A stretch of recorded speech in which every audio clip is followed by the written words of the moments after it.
哇！今日犀利啦！我哋咧請咗兩個有背景又夠份量嘅嘉賓，點有份量？睇片先。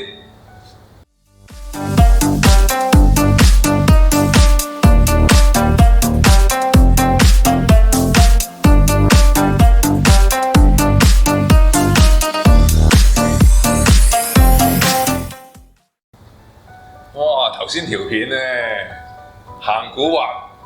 喂，好似你喎，超哥，我哋講下點樣行古惑？點樣行古惑？咁咪要講翻細個嘅時候咁去咗搬咗公屋村之後咧，咁落街蒲啦。咁蒲下之後，咁蒲班兄弟出嚟。咁蒲班兄弟出嚟之後，咁啱呢段片有盛行喎。咁跟住然之後就帶起咗我哋嗰個世代，就個個男仔都要點啊？係咪即係做翻條片嗰啲嘢㗎？你哋？基本上條片入邊有嗰啲嘢咧，就做好8成啦，係啊，好似嗰條片入邊咁樣，咁先夠型夠威噶嘛，咁就係咁樣，就慢慢就涉足咗另一個世界。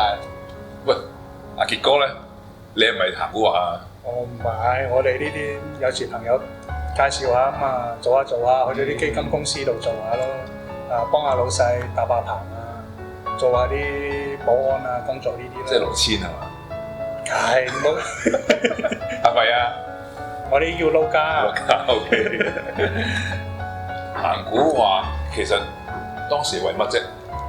你就頭先講咁多嘢做，可能型啦，但真係做為咗型啊！第一開始嘅時候咧，咁係因為即係蒲下之後，就近朱者赤，近墨者黑嘅。OK。但係咧，再慢慢接觸到深啲之後咧，你會發覺其實真係好爽。點樣好爽法咧？喂！你有啲咩事就可以斑馬，跟住然之後，如果有人恰你嘅話，你答馬佢，你曬翻佢咯。咁跟住然之後，你就會慢慢培養到一種個心態出嚟。你要我難受，我咪要你難睇咯。咁樣慢慢咧就會自大咁樣。咁其實有時好享受呢種感覺，有呢一種咁嘅氣勢。跟住之後就越嚟越多人就崇拜你，就一路跟你，就有個咁嘅循環出現咗，咁就越嚟越多朋友，越嚟越多兄弟。哇！超你係講咗好多滿足感啊！我見到你，阿傑哥咧，你撈家傑有啲咩嘅咁滿足啊？你做嗰啲嘢？咁我哋呢啲出謀獻策，幫啲大集團啲老闆解決唔到問題。咁有時有啲問題咧，佢哋都唔方便嚟解決。有時大律師嘅嘢都未必可以搞得掂喎。你從法律上揾啲古惑仔律師，喂，同你度完條橋，咁乖到合同咪同你解除咗咯。呢啲嘢我哋先諗得到嘅啫。你好難喺出面嘅社會俾你揾到呢種滿足感啊！我哋個法對於我哋對法律嗰個了解咧係好清晰，好多嘢咧我哋啱好明白到去到邊個位，掌握喺我哋嘅手裏面，係咪先？哇！果然係食腦啊！咁當然啦，我哋除咗呢啲之外自然咁有錢啦。咁同下啲老細出下橋，搞下啲基金，搞下上市公司，係咪？哇，搭下棚，咁自然賺到錢啦。啲女係自然埋身㗎啦，大把你要各色其色都有，仲有好多人俾面你啦。你個地位你就覺得好唔同㗎，嗰啲僆仔嗰啲。哇！得喎，傑仔，聽你講啲真係醒目，做啲嘢犯規唔犯法啦。喂，呢個真係點？喂，同一樣嘢啦。你頭先阿超哥講到，你乜都有啦，係嘛？你有生活你想要嘅要嘅榮耀威嚴乜都有啦。其實有咩導致你而家反而係放下屠刀，潛心學佛咧？就唔係乜都有嘅。咁其實因為當你去到一個程度嘅時候，我哋中文有個字叫否極泰來。咁你去到好好嘅時候，你又會有啲嘢好嘅嘢跟住你嘅。我見到最大嘅唔好嘅嘢係有兩樣嘢。第一，嗰陣時候病咗，條腰出咗事，搞到就行動唔係好方便。第二樣嘢就係我睇到身邊嘅兄弟咧，佢哋咧係咁樣個人生嘅模式，衰咗入咗去坐3年，出嚟3個月頂唔順，跟住然之後又重操故業，又犯。跟住又衰咗，又3年，又出嚟，一路咁樣呢個循環咁樣走落去。我見到之後，我又發覺即係其實呢啲咁嘅生活啊，或者呢種咁嘅人生模式係咪我自己想要嘅咧？因為始終上得山多終遇虎，咁你今日冇事，唔難保你聽日冇事噶嘛，係咪先？咁啊，所以我就開始喺度諗下啦，咁即係趁病咁啊，喺度回想下自己啦。係喎，咁究竟有啲乜嘢嘢係我想要，或者係點做啲咩嘢先幫到我轉變到呢一個人生咧？咁咧我就即係雖然行古啊咁啊，但係就我都幾好學嘅，我好多嘢都好中意睇。咁嗰時就搜集好多唔同嘅資料咁啊睇啦。咁啊星座啊、八字啊、算命啊、風水啊，跟住啲各種唔同嘅宗教都有睇過下，因為始終係呢啲嘢就最容易係幫到一個人去改變佢嘅人生啊嘛。然之後就有個朋友就介紹咗我去睇，你不如睇佛教啦咁樣。咁啊跟住然之後就跟住睇咗之後就發覺，咦，佛教有啲嘢好講得入我心。我睇咗之後有啲叮一聲嘅感覺。咁就係咁樣就開始就醉心於咁樣去學佛。傑哥咧，睇你都知食腦噶啦，中意走啲灰色地帶，走精面。你有咩轉變令到你可以話而家對佛教咁嘅興趣咧？有時雖然都係食腦啫，但係花亦都冇百日紅。有時有啲起起跌跌都有嘅。咁梗係有啲可能係俾啲兄弟所累又好，出咗啲問題啦。有啲嘢唔係自己真係可以任何一樣嘢可以控制得晒所有嘅嘢。咁啊都會低，咁啊變咗喂有啲嘢就做唔到啦，咁咪停啦。咁停低咁咪停低咗一段時間，咁啊可以冷靜下個人，再諗翻睇下可以做啲乜。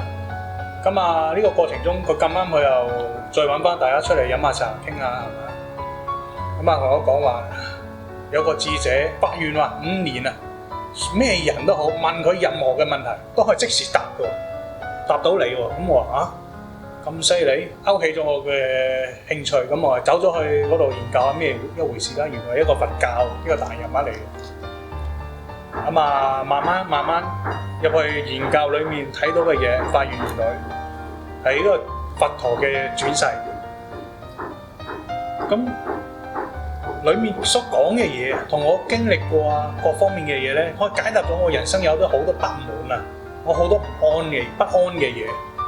我有好多人生想追求嘅嘢咧，喺嗰度令到我感覺到一種叫做安樂安穩嘅感覺啊！加埋咧，裡面唔係淨係講理論，亦都講實踐。我哋有時做嘢咧，唔係淨係得吹水嘅，一定要你一定要做到啊嘛，講到亦都要做到啊嘛。如果唔係齋吹，係冇米噶嘛，大佬。冇錢嘅嘢，我哋係唔會做啊嘛，冇結果嘅嘢做嚟做乜咧？咁裡面就話咧，有一套嘅方法，有一套嘅你跟住呢度去學，你就可以達到啲乜嘢，你可以做到啲乜嘢。咁呢係完全有晒片啊，有晒人啊，可以話俾你聽，佢哋真係可以做到。哇！犀利啊！第一次近距離接觸兩位江湖大佬啊，我又傾偈嚇，咁呢個都難得經驗。咁我想藉住今次。等超哥傑哥講翻説話，超哥嚟啊！其實咧喺學佛度咧，可以俾到我哋嘅嘢係好多好多。而我學佛得到嘅最大嘅得着，就係俾我知道到一樣嘢，就係我哋嘅人生咧係不停喺度輪迴。就正如頭先我所講，如果我一路繼續喺個江湖入邊，我就會好似我啲兄弟咁樣，3年3個月，3年3個月，跟住到人生嘅終結。其實咧喺學咗佛之後，令到我明白一樣嘢，有一個字叫出離輪迴。其實家陣頭先嗰個模式都係輪迴緊。其實人生入邊你係有好多嘅選擇，有好多嘅機會可以幫到你去出離你而家呢個模式，你呢個嘅輪迴。所以其實當你想嘅時候，你都可以去。傑哥，風光我聽你講唔少啦，可唔可以同大家講一句？風光嘅嘢，始終有一日我哋都會用盡噶嘛。你點樣計算都好啦，始終我哋都有一日會死。死咗之後呢啲嘢我哋都帶唔走嘅。咁我哋唯一係乜嘢？萬般帶不走，只有業隨身。咁我哋可以點樣去改變我哋呢一個現狀呢？喺法裏面就可以令到我哋去繼續去延續我哋想要嘅嘢。講得太好，業隨身，一句就講出要點。好似你咁聰明有傲慢嘅人，其實佛教有咩可以降服到你呢？可唔可以大講？咁有時靜咗落嚟咧，咁都會諗下人生啊，我啲以後啲日子啊，同埋各方面嘅生活問題啊，點內心嘅問題啊都好啦，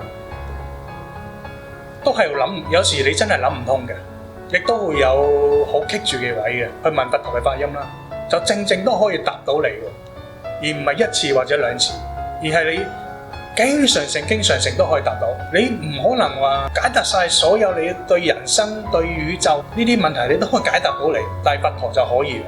今日我哋請到兩位有勇有謀嘅重量級嘉賓，佢哋擁有我哋男人夢寐以求嘅金錢、權力、女人，但係而家佢哋都潛心學佛，證明喺佛教上面揾到嘅驚人利益，能夠凌駕佢哋而家擁有嘅一切。